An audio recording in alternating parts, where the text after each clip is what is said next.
Hey everybody, how's it going? Hope everybody's doing well tonight. Just got back from the movie theaters and watched The Suicide Squad. Just premiered, and it should be as of this moment on HBO Max. So, just got out. My one of my favorite things to do is to discuss it, see the highlights, lowlights. Is it worth it and not? And we're gonna jump into spoilers. So, um, just a FYI, uh, for the non spoilers, if you have not seen this, please leave now. Go ahead and watch it, and come on back, and I'll post this on my YouTube so you can watch. And hopefully you guys share the same view and concerns and possible future for great DC movies. Hopefully, so just to the short of it, go see it. Definitely recommended. If you're a comic book fan or just DC fan, this is well worth your time. So check it out on HBO Max right now. But yeah, but do yourself the favor and go out to an IMAX show. This was filmed entirely in IMAX, and it was well worth it. So definitely worth the ticket price. Definitely worth the time. So definitely go see it. But for now, we're gonna jump into the spoilers here, and discuss some of the highlights that we like. Gonna start the night off a little well with some soju here. So if you don't mind me, excuse me. Got some freshie. All right, all right. So first things first, if you guys are living under a rock, we've been waiting for this for a while now. The Suicide Squad with bringing back Rick Flag, bringing back Harley Quinn, introducing Idris Elba, because they couldn't get Will Smith back, and John Cena. And let's see here. So far, the reviews are amazing. Everybody's really digging it. Let's see here. Oh, not this. What's going on? Oh, jumping right into Rotten Tomatoes, as you can see. Tomato meter is going at 94% as of this moment. Audience score is at 90%, and I definitely believe it. It's the real deal. So, like I said, I highly recommend it. Um, let's see here. Uh, Starting off with the highlights. Loving the fact that literally the first opening minutes and the first at least 10 minutes, if I'm right, is just utter chaos. Meaning it definitely makes up for what we were missing in the David Ayer or the first Suicide Squad movie. I really dug it. Love seeing Michael Rooker. I mean, you would be surprised how difficult it is to introduce so many new characters that people had never seen, and they actually put the time in making the costumes and actually introducing them. I What I did like about the Air cut is that they kind of fleshed it out a little bit, meaning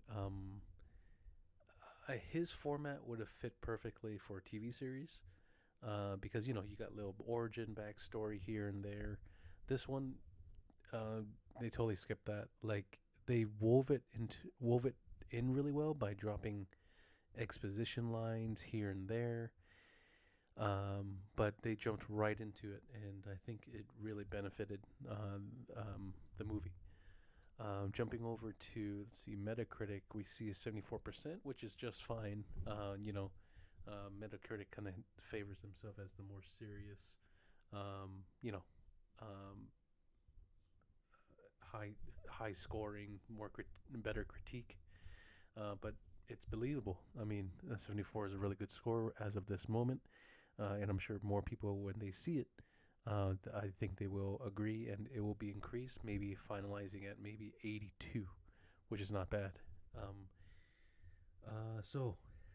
Jumping in, the first half I really dig. And again, this is spoilers, so for anyone watching, if not seen Suicide Squad yet, please leave now or be aware. Spoilers ahead. So the first things first is that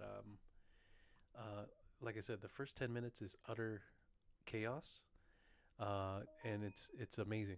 I really dig that. You're just thrown in and introduced to so many characters right away. Just no explanation, and this really shows what James Gunn can do with Guardians if he had full reign. And by full reign, I mean this is just balls to the wall, rated R. Like you got gore, you got explosions, you got bodies flying everywhere, and yeah, this is not for the faint of heart. But I can only imagine if he had the ability to be free from like Disney's reigns, uh, yeah, he would kill it. He would definitely kill it. Let's see here. Uh, so we got 90% in the Rotten Tomatoes, 74% here, or 74 points on Metacritic, and let's see why IMDb's not cooperating here. Oh, that's the first one, so not that one. Let's see here. Let's jump over.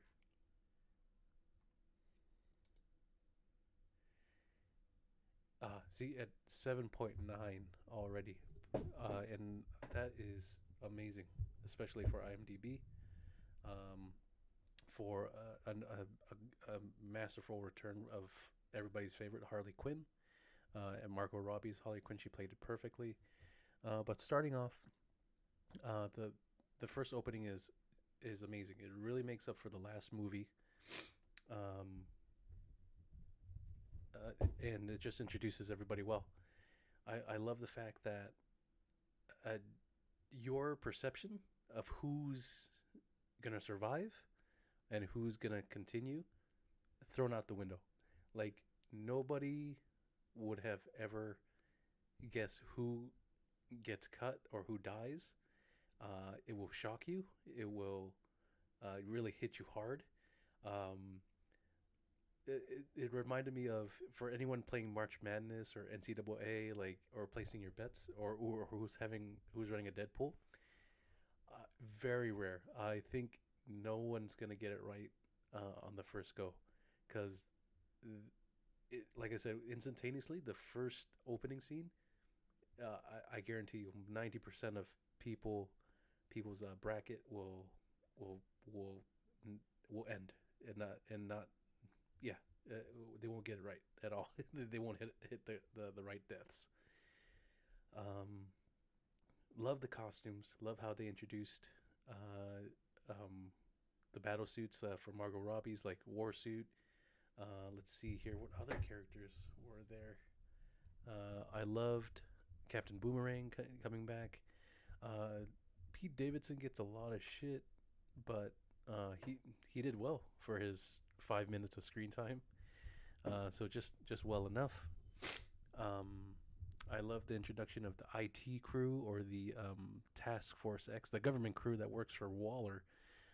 Viola Davis as Amanda Waller really brings it this time. I think she really becomes comfortable with her character, and how she carries herself. Because this one, the previous ones, she kind of felt smug, kind of just like bossy. This one, she just is unhinged. Like she has that the boss bitch like persona.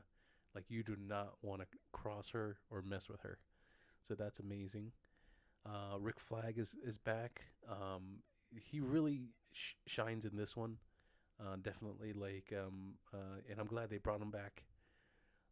Nathan Fillion as TDK, or AKA the Detachable Kid, was hilarious. Really fun gag. Let's see here. Mongol. Like I said, they did really. It's amazing what they did with the makeup, and it's just mind blowing. I wonder if we can see here. Let's see. There we go. I mean, what they did with the her makeup was amazing. let's see here. That's her without makeup. Let's see here. Here we go. And just like that, right there. Oh, I'll move out of the way.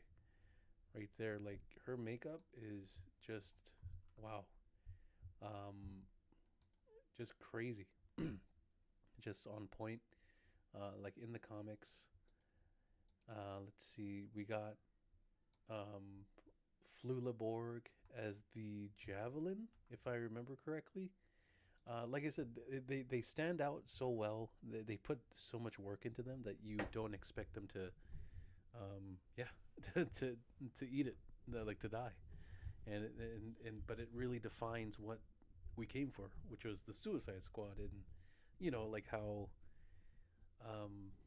how most superhero movies and they save them, like they get injured or they're almost dying. Like this one just shows straight up like Final Destination level. There's no way that they're gonna come back. Like they're chopped to pieces. They're burned to a crisp. They are exploded, shot. Like there's no chance. So that was the opening. Then we get like a flashback to 3 days earlier, and it kind of plays the same beat. Basically, Idris Elba is just another for his character is another carbon copy of Deadshot. But here's the surprising part: predictable, like carbon copy, cookie cutter, because they use his, Amanda Waller uses his daughter as the emotional attachment to use him and to be used in Task Force X or Suicide Squad. Similar to the first one, where Amanda Waller uses her daughter or jail time. Like, you want to spend time with your daughter, you have to serve me. Um, so, yeah, literally cookie cutter, same beat for beat. But the surprising thing is there's a lot of heart in this one, and you actually kind of care for Bloodsport, aka Idris Elba, compared to Deadshot. Like, he plays it really well. Like, Will Smith kind of, I don't know, he does well, but it kind of, I don't think he had the chemistry that bounced off, or he was playing it very like bravado, like tough. Bloodsport kind of plays more relatable, meaning he doesn't care, he doesn't want to do anything. He just wanted to do his time and just be left alone, and just like kind of in misery. Like, oh, like I put myself here. I'm in jail. I can't see my daughter. I didn't really want my daughter. Like it was kind of like a mistake, but she's a teenager now, and I don't want to be a father. And basically, yeah, they go at it. They argue. Jump into mini introductions um, of every all the other characters, uh, such as Amanda Waller leverages, like, hey, she's 16, she shoplifted, but she can be tried as adult, and she can end up in Belle Reve. Belle Reve equals me throwing her into a Suicide Squad.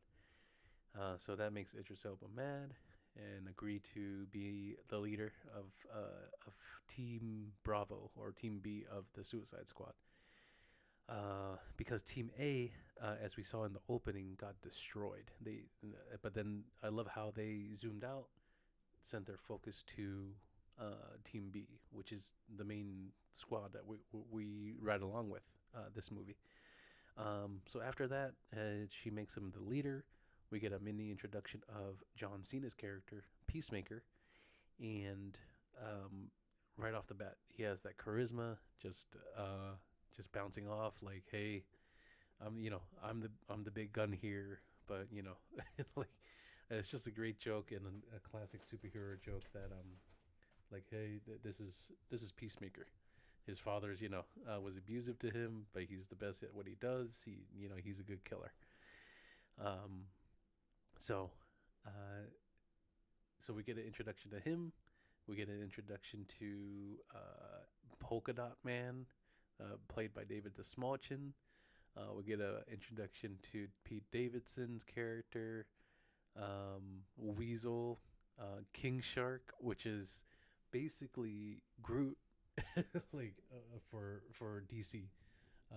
You know, I think Nanui, like, I think that's his name. But I call him King Shark, but his real name is kind of like a shark. So what's his name? Let's see here. And I didn't realize this immediately, but they got Sylvester Stallone to play King Shark. Uh, Meaning that is insane. Let's see here. Let's see. Yeah, there we go. Yeah, King Shark, or like his god name is Nanui or something like that, if I remember correctly. But I'm butchering that. But hilarious. I didn't know that was Sylvester Stallone. But basically, Rocky playing a childlike giant shark, but with heart and charisma.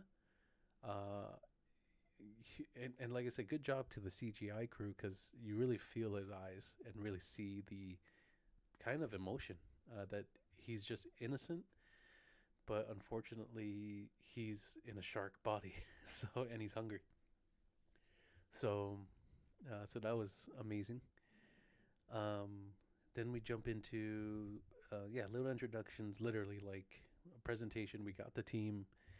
We're going to Corto Maltese, which is a great callback for every DC fan because that was that basically Corto Maltese is a fictional country that's been featured heavily in every pretty much major DC story arc. The most famous use, I believe, is in Batman, The Dark Knight Returns. No, yes, The Dark Knight Returns, which is what do you call it? Frank Miller. No, yeah, yeah, Frank Miller. Um, Batman story where he's old and it's the one basically Batman versus Superman is based on. Corto Maltese was used as kind of like a political, like, guerrilla country in turmoil, and that's where they launched the nukes, and that's where Superman stopped the nukes. But it's heavily featured in DC, and it's a great callback and use for that for this film. It was a great setup. So they have to topple over a regime, uh, classic clear cut, and like I said, it I feel like it helps a lot to show the reality or the violence, because it really kind of really sets the tone. Like imagine if, like, the characters, like for example Deadpool, it has to be rated R, just like everybody says it has to be, because that's Deadpool. You can't restrict the characters because it restricts the story. So it's just like as if they did the next Deadpool as a PG-13, and it's like intentionally avoiding to say the F word or saying shit or and things like that. And like like that's not character like. But seeing the violence, seeing the gore, seeing the uncensored version of it, it really does help and flesh out the characters and the story. That's the surprising part. It's not gore for gore. Um, so we set up the mission. They have to go to Corto Maltese. Rick Flag's the leader.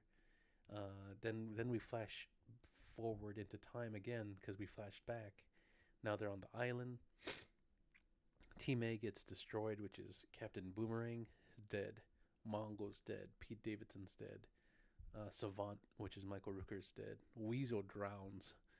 Um, like everybody dies except Harley Quinn and Rick Flag's character, and yeah, and they get captured. Um, then we focus on the Team B. Then we get introduction of a little bit more Peacemaker story and what he's all about, which is hilarious. They set up camp, and we get a little bit more backstory of Ratcatcher, which is played by Daniela Melchior. Melchior. She is the heart of the movie. Talk about, you know, um, not caring about a character, but yeah, what a standout, literally. Um, she was amazing. She has a little Ratatouille friend. It's basically it is Ratatouille, which the CGI is amazing. You will fall in love with this rat, and like it has mannerisms, just amazing. Like I said, I'm not doing it justice. Like you have to see it in action.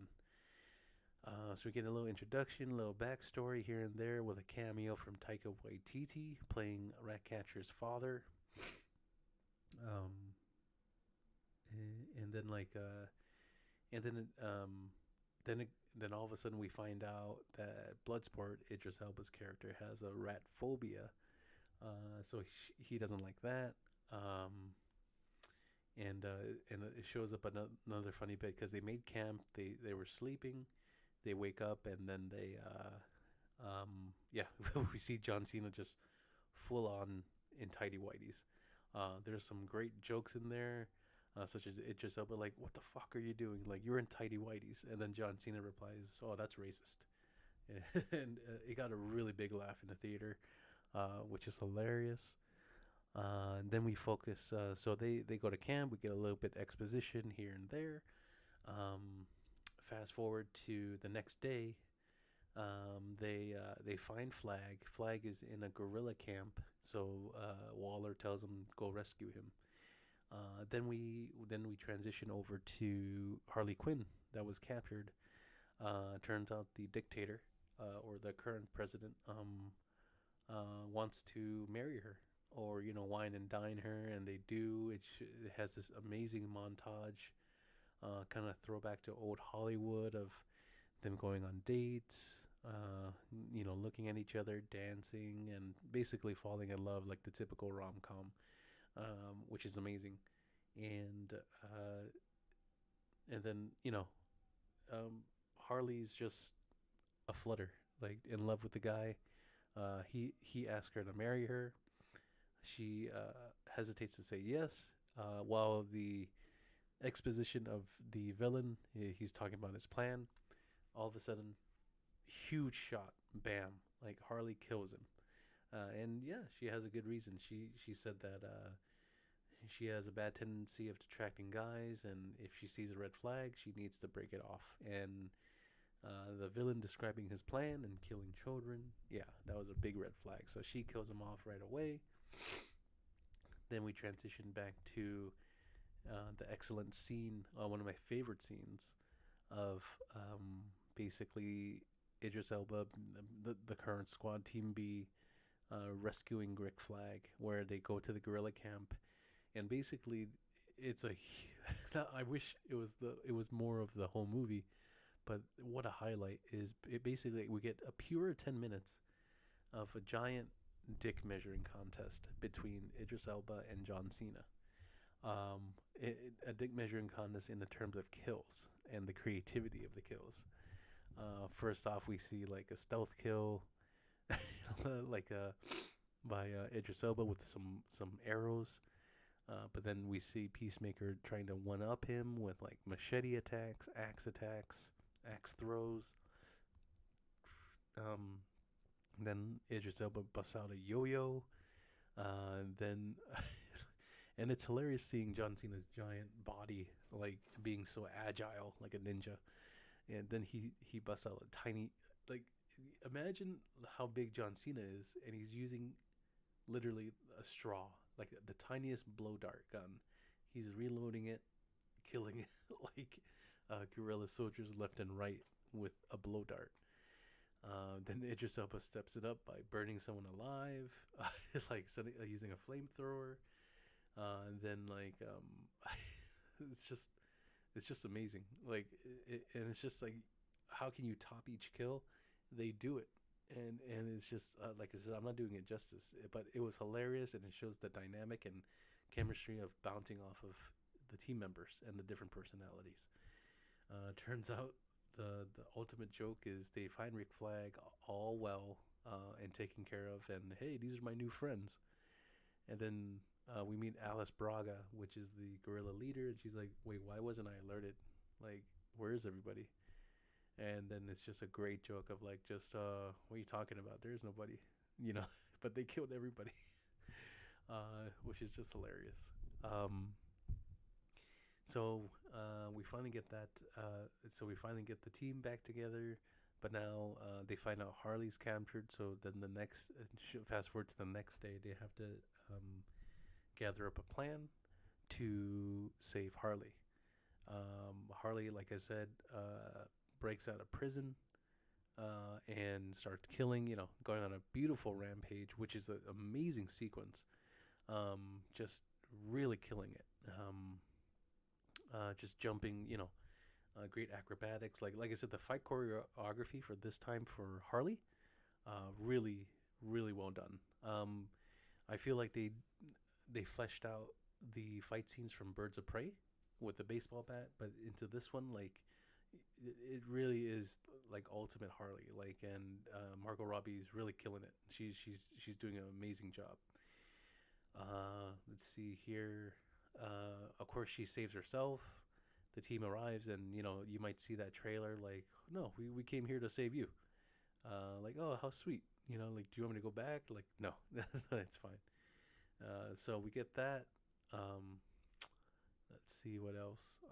We fast forward. We get a little bit more exposition because the team is back together. They captured the Thinker, played by Peter Capaldi, which many would know from Doctor Who. And let's see here that that they force him basically to review what is the target, or what are we trying to kill. Turns out it's an alien called Starro, which is a giant starfish, similar to basically kind of like face huggers. So imagine a giant starfish, alien starfish that shoots a little starfish, and they attach to your face, and basically they use it as the host.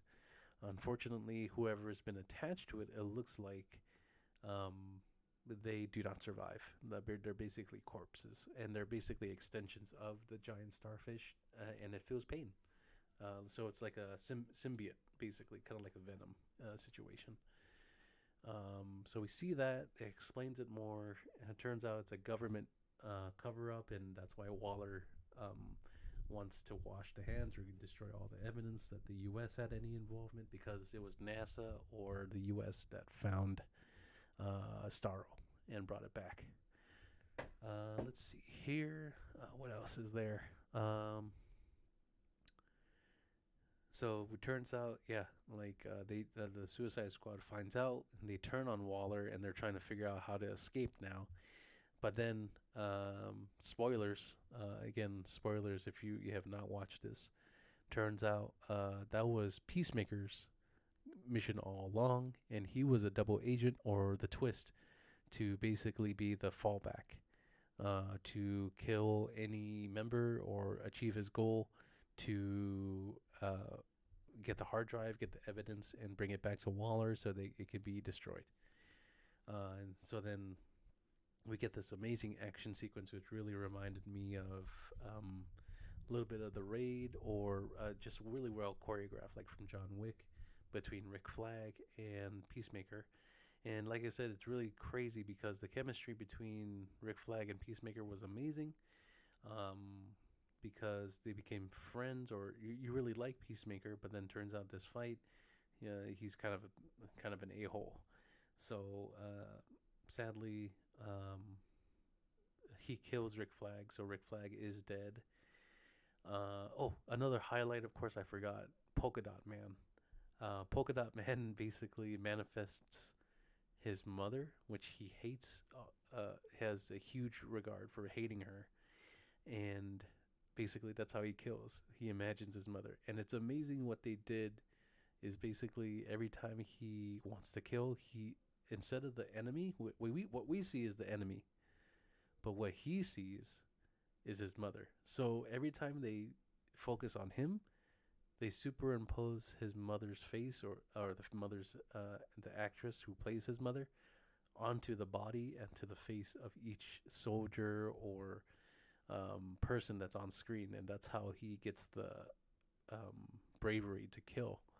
So it's really crazy, really well done, really a really good dynamic. That's definitely a highlight. And like I said, people in the theater were loving it. Um, so yeah, like a Peacemaker and Rick Flag fight. He kills him. Harley Quinn, Polka Dot, they're on the run. They're trying to put C4 around the building to blow it up. Turns out, yeah, Peacemaker killed him, and he was the bad guy. Ratcatcher steals the hard drive and runs away from Peacemaker, but fails. And just as you know it, um, as you think that Peacemaker is gonna kill Ratcatcher, there's this really great physical comedic gag with Bloodsport where he grapples, from the falling building. Uh, the grappling hook fails, falls down, does the superhero landing, and you see, like, in his face, oh, a sigh of relief, like he made it. But then all of a sudden, the floor crumbles down and down and down, just all the way down, like all like at least 8 to 10 floors, and all of a sudden, bam, landing on the very bottom floor where he sees Peacemaker trying to kill Ratcatcher, and then right there, we're gonna get like a like a draw, um, uh, like a handgun draw, basically, just like the Wild West. They're staring each other down, and then bam, like we go into slow mo, two bullets going, aiming at each other. They're both amazing marksmen. Oh, and by the way, like you see, and the difference between Bloodsport and Deadshot, like I really dig his suit and his skills. Basically, he has all these pieces on his suit that turns into Legos, and it attaches to each other and makes it into a gun or to any weapon that he wants. Swords, flamethrower, like basically think of a Mandalorian suit, but anything he can combine becomes the weapon. So it's amazing, and it's really likable. It's really cool looking, and yeah, you really root for that power. Um, so we go into slow mo again. Bullets are flying at each other. Bloodsport has the smaller bullet.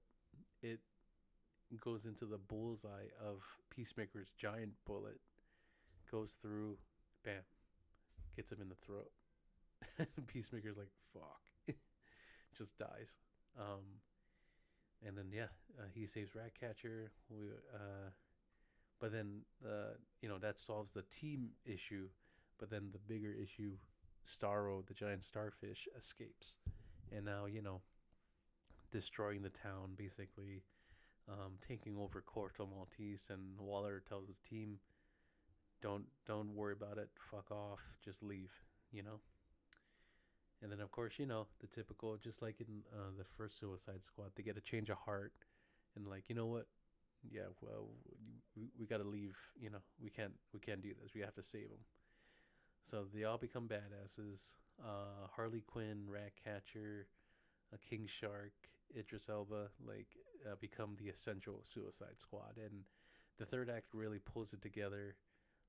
Your typical we gotta save the world, big fight action sequence, but it really well done. Like it shows the limitations of the squad and utilizes each other's powers.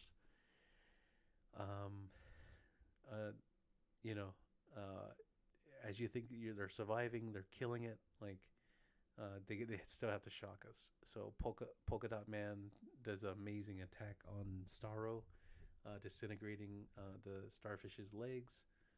Gets smashed. So done deal. So disintegrated. Ratcatcher I'm sorry. Basically, King Shark's the Hulk. Gets thrown around, knocked out by the starfish. So that leaves Ratcatcher, Idris Elba, and Harley Quinn. Harley Quinn has this giant javelin, which from Flula Borg, from the previous superhero, that because he died in the beginning. So now she has a javelin or a spear. So she goes up top and gets a better advantage point. Idris Elba is making guns, shooting everything he has. He has no more bullets, and now he has to fight off the minions, or basically the smaller people that have been face hugged or are being controlled by Starro, uh, and basically they're zombies.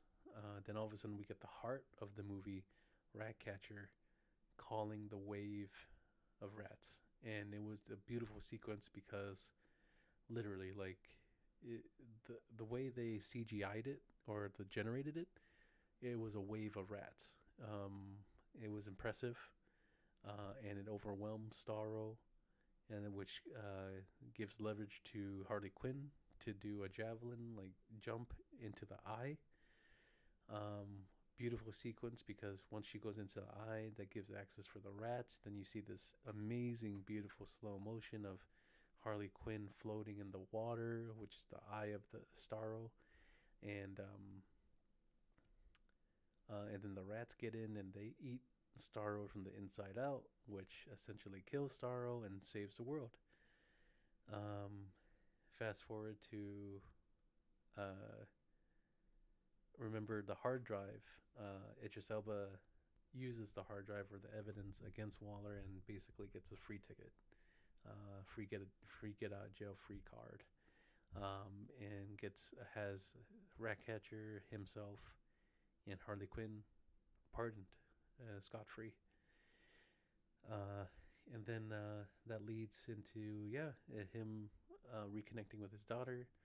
We don't know what the next adventure is for Harley Quinn, but of course people want more.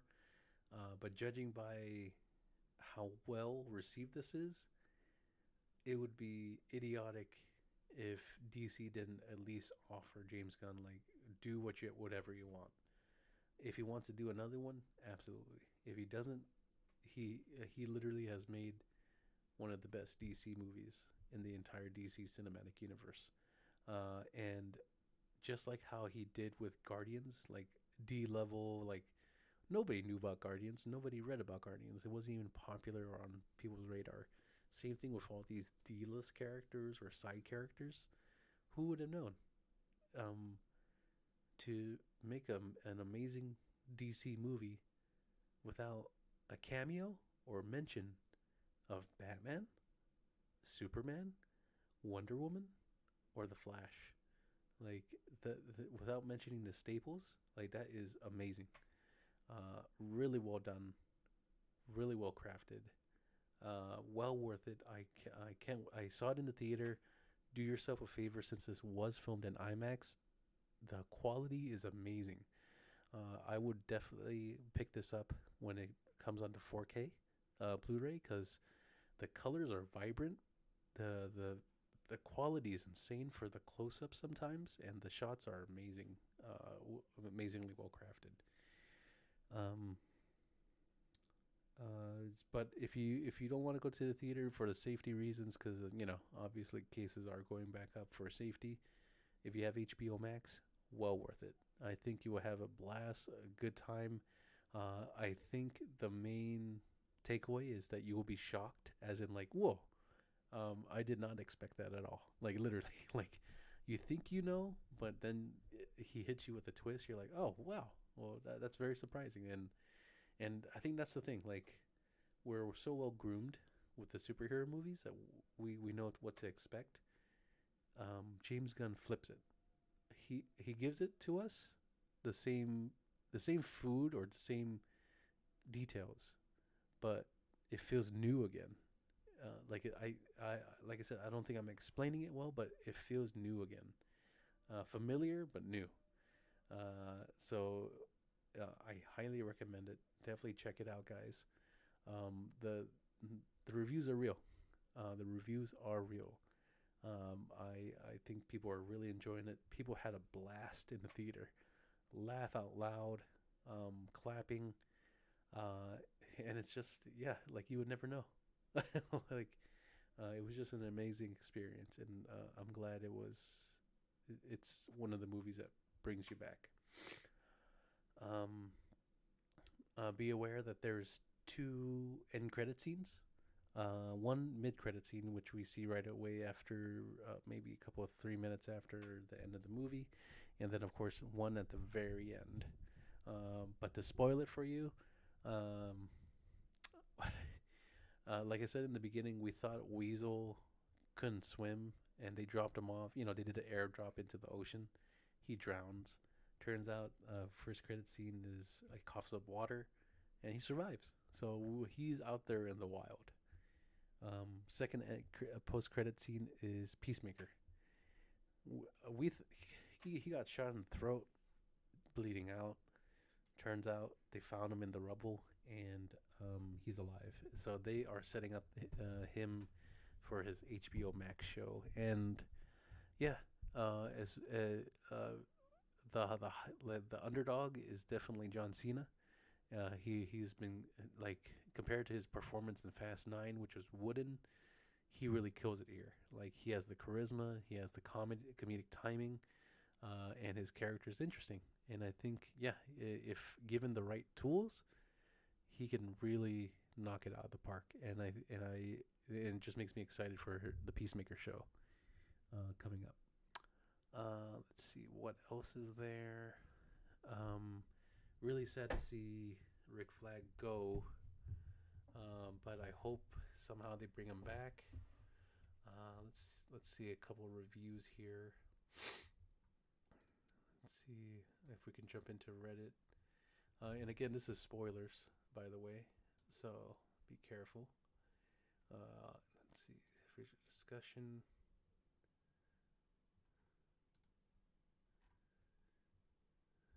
Yeah, see, as you can see there, Sylvester Stallone as King Shark. That's insane. Daniela Malcor as Ratcatcher 2, which is the heart of the film. There is a cameo of Taika Waititi playing Ratcatcher's dad. And as we go into the comments here, yep, Rick Flag, yep. What a fucking joke. I know, right? Yeah, see? Bloodsport being constantly hysterical and confused, one of the best parts of the movies. Let's see. Yeah, like, and here's the thing too. Like, there's so many jokes that that or little details that you may miss that, like I said, it's well worth for a second review or a second rewatch, and I will definitely do that. Um, King Shark was a huge hit. Polka Dot Man was a huge hit. It really made you care for them. And like the final highlight is, and that's the thing, like I kind of feel Birds of Prey and Suicide Squad, like they kind of focus too much on Harley. Like we understand it's her debut, or on Will Smith's Deadshot, and kind of like sidestepped all the other characters. This one, he James Gunn found an ability to balance it out and have everybody shine, and it was amazing. I'm very surprised how he did that, and it's just amazing what he could do. Let's see here. Let's see what are people saying. I wonder. I'm curious. And like I said, it's very refreshing to see, um, like I said, this like you think everybody's safe, but it's like Game of Thrones level. Like no one's safe, so you don't know who's gonna continue, who's gonna save it. Let's see here. Let's see. Ooh, with the San Jose Mercury is a pretty good publication for reviews. Let's see what they say. Gunn was clearly the ideal skipper to navigate the squad subverse. Yep. He killed it.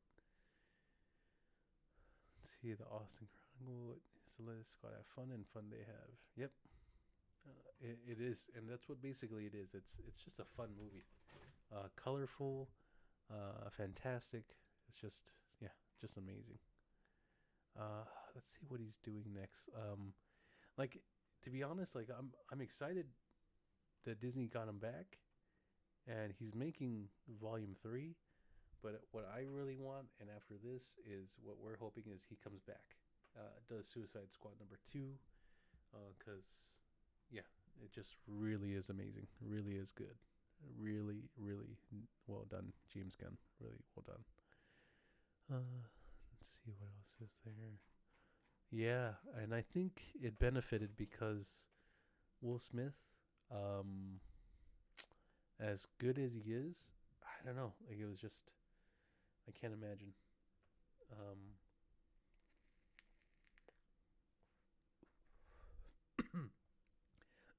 I can't imagine seeing him in this one. Like I think, and that's the problem before. Like his chemistry wasn't bouncing off well enough. But yeah, we'll see. We shall see. Uh, but it should be out now on HBO Max. I had a blast in the movie theater. So if you guys only have to pick one movie for a date night or to go out or to go back out to the movies if you feel brave enough, this is the one. Um, I went through the IMAX showing, which was well worth it. I do hear or see that this is in a 4DX format, which has the rocking chairs and everything. And yeah, this would, I think, would benefit a little bit, but I think unnecessary. It's on HBO Max and streaming, so definitely check that out. And let's see here. Yeah, constant positive reviews. One person doesn't like it though. Looks like the violence was a problem with, and I don't blame him. Like the violence is, in my mind, realistic. Not comic booky. Just really realistic, like gunshot wounds and uh, people burning and people getting cut and chopped up. So it is, if you're sensitive to violence or gore, please be aware. Like so, you've been warned. But then again, it's a rated R movie. You're an adult, so you choose what you want to watch. But no, yeah, I really had fun. Really enjoyed it. Everybody had tons of fun in the theater. Um, it felt really good. Going back to the theater, I felt safe. I felt clean. Like a little concerning though is because, and I don't blame them. Like um, they're not really enforcing the mask rule like before. So some people had their masks off in the theater, but I don't know. Like I mean, who am I to decide, right? But I hope everybody stays well and safe, because so we don't have to go into another lockdown or experience more cases. But like I said, I wish for the best, and I really want for the best for everybody. Um, to actually go out and enjoy events like before. Shucks. But I'm glad everybody joined me for a quick review. Or if you've seen this, if you've just seen Suicide Squad, yeah, those are my highlights. I mean, I'm curious on what your guys' highlights are if you've seen it already. What's your favorite part?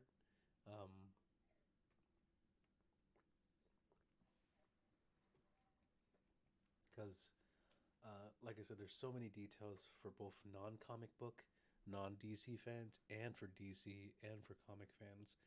And yeah, I can't imagine nobody better than James Gunn attempting this, and yeah, and just killing it, just really killing it. Um, I hope that that he really makes a second one, but yeah, judging by this, I think the box office is gonna reflect really well, and it's gonna show we're back to form, and I love that. It's because it's a good movie. Like it's just a good movie. That's the highlight of it, or that's the 3 word review. It's a good movie. Oh, I'm sorry, 4 words. Like, sorry. But I'm glad everybody joined me. and heard my review and talked about it. I hope everybody gets a chance to check it out. It is the weekend, so if you're looking for something to do, that is something to do. But yeah, amazing overall. Um, Margot Robbie as Harley Quinn again. Peacemaker, John Cena's highlight with his obnoxiously large gun and great comedic timing. Ratcatcher being the heart of the movie. King Shark being the Groot of the movie. Everybody's just showing loves him. Polka Dot Man being the great side character. Idris Elba being the leader that we need and the leader that we want. So he did an amazing job. And yeah, I hope everybody gets a chance to see it. Definitely worth it. Definitely recommended. We'll definitely watch it again. If I had to give a score, the only thing that would benefit is if it got cut a little bit more. I think it can cleaned up, maybe shave off 10 minutes more. But if I had to score it, I would say solid 7 out of 10. Yeah, it's a good time. Not perfect in terms of uh, like story in any means, because of course, it pulls from the typical cliche comic tidbits and the motions. But like I said, it's fresh and something new. So if I had to rank it up a little bit more, like 7.5 out of 10, uh, it, well worth your time, and well worth the time to see it and to review it. But overall, I really dig it. Um, can't recommend it enough.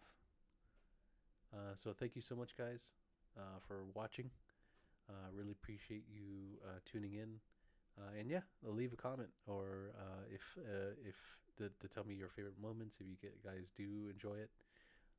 But I think I might watch more movies or TV shows and do like a little quick discussion, and hopefully if we garner enough viewers, and we can do a live questionnaire or discussion in real time. But other than that, thank you so much for joining. I'm gonna finish off the nightcap with some soju and some freshie there. So,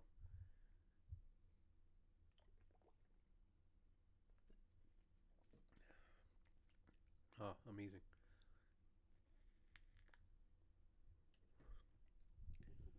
And then gonna finish off with some chips. Got these onion rings.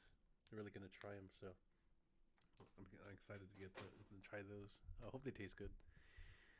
Sometimes the snacks are, they look great on the bag, and then yeah, they don't taste as good, or like your expectations are different. But thank you so much for joining me, guys. Hope you are staying safe, staying healthy. Be well. Have a good night, and take care.